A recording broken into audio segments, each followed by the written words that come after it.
আসসালামু আলাইকুম রহমতুল্লাহ। কেমন আছেন বন্ধুরা? সবাই আশা করি ভালো আছেন, আর ভালো থাকেন দোয়া সকলের জন্য করি। আজকে একটি নতুন বিষয় নিয়ে আপনাদের সাথে আলোচনা করতে যাচ্ছি, যেই বিষয়টি সকলের জন্যই ফায়দাজনক হবে বলে আমি আল্লাহ তাআলার কাছে আশাবাদী। বিষয়টি হলো, জীবন চলার পথে মানুষের শুরু থেকেই জিন্নাতেরা মানুষের সাথে শত্রুতা পোষণ করে যাচ্ছে। সেই খাতিরেই অসংখ্য জিন্নাত রয়েছে যারা হঠাৎ করেই যে কোনো মানুষের উপর আক্রমণ করতে পারে। মানুষের উপর জিনে আক্রমণের বিভিন্ন কারণ রয়েছে, এগুলা নিয়ে আমরা পূর্বের ভিডিওতে অনেক আলোচনা করেছি।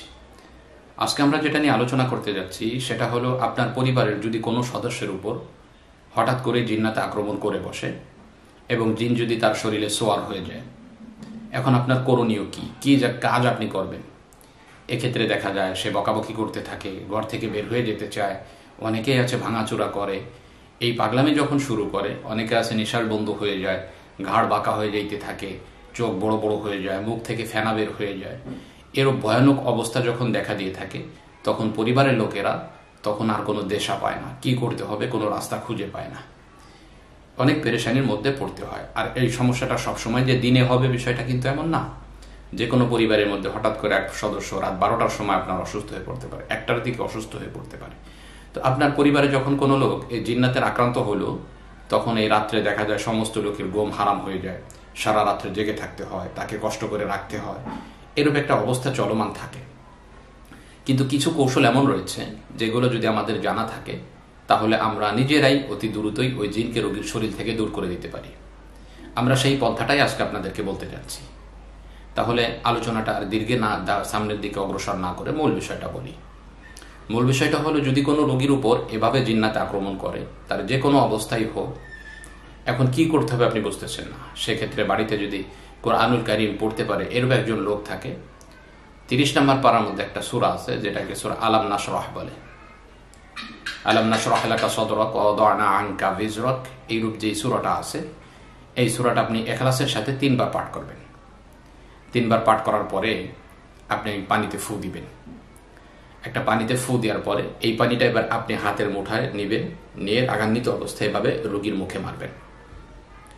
আপনি কয়েকবার যদি মারেন, সাথে সাথে জিন্নাতটা যতই অবাধ্য হোক আপনার কথা শুনতে বাধ্য হবে।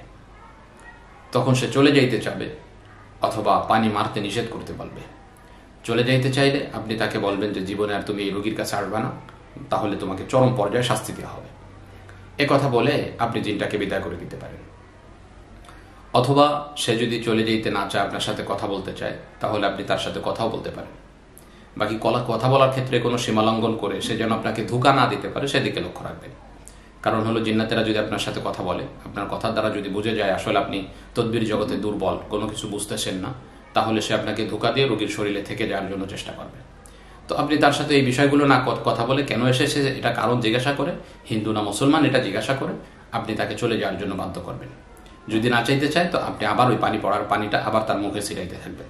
যখনই এভাবে রাগান্বিত অবস্থায় কয়েকবার মেরে দিবেন, সে প্রচুর পরিমাণে শাস্তি ভোগ করবে এবং নিরুপায় হয়ে রোগী ছেড়ে চলে যাবে।